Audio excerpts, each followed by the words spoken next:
How can sound escape when it cannot be understood? All you hear is vibration. You must refer to the object in question to collect this data. Voyager 1 and Voyager 2 are excellent examples of the important role space probes play in expanding our understanding of the universe. These studies provide real data from the most distant parts of the solar system, despite the fact that we will not be able to observe these areas for several years. However, some of the data Voyager 1 brought back from space was NASA engineers mistaken. What different signals will Voyager 1 send? Is there any cause for concern? Join us as we explore how Voyager 1 encountered an unknown force in space. For nearly 45 years, Voyager's missions have been critical to space exploration, providing some of the first and most important insights into the true nature of the universe. NASA's twin Voyager spacecraft are a time capsule for generations, each with an 8-track tape recorder for data storage and 3 million times less memory than a modern cell phone. They transfer data 38,000 times slower than a 5G internet connection. Despite this, these pioneers of space exploration are still working.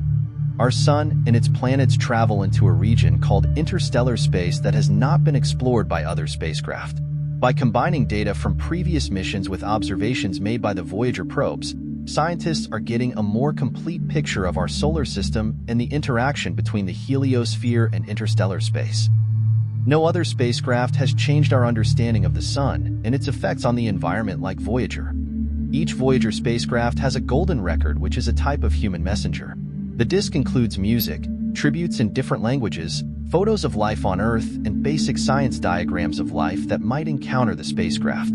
The protected gold coating is designed to keep data in place for over 1 billion years. Scientists have been puzzled by the strength and direction of the interstellar magnetic field, and new information has sparked debate about the nature and behavior of the heliosphere, the sun's magnetic field.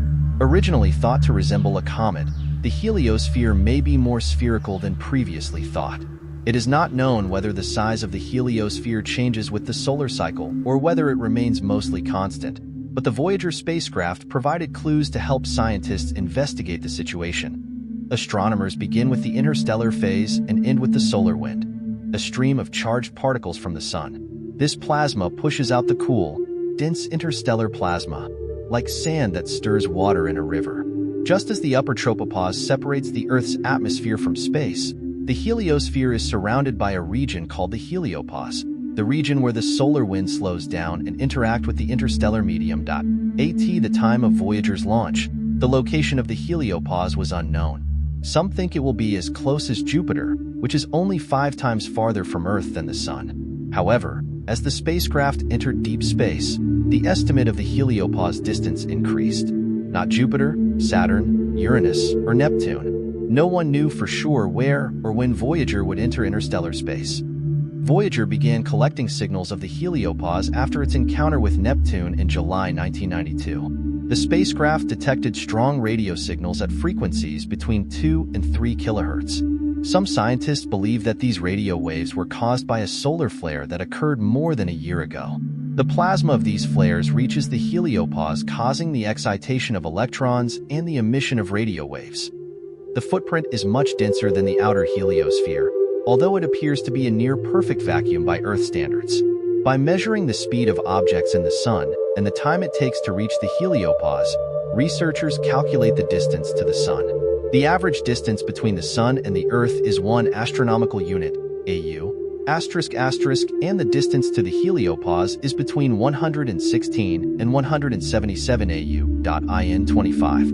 August 2012 at a distance of 121.6 AUs, Voyager 1 passed the heliopause. There are several indications that Voyager 1 has entered interstellar space. For example, the Sun's solar wind particles begin to disappear, possibly indicating that the spacecraft has completely exited the heliosphere. At the same time, the atmospheric rays from outside the solar system, partially blocked by the heliosphere, become stronger. However, some researchers are skeptical of this evidence for 2 reasons. First, Voyager 1's plasma instrument malfunctioned, failing to record the expected increase in particle density as it exited the planet. Second, the magnetic field outside the heliosphere was thought to be in a different direction than in the interior, but this change was not realized. The definition of the internal and external magnetic fields is still unclear.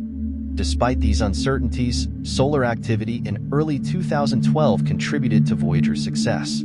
Solar storms erupted, and a year later, the Voyager 1 plasma suddenly went through. This excited the plasma electrons, producing radio waves that confirmed Voyager's journey into interstellar space. The spacecraft detected these radio waves, and the frequency indicated that Voyager had entered a very large region.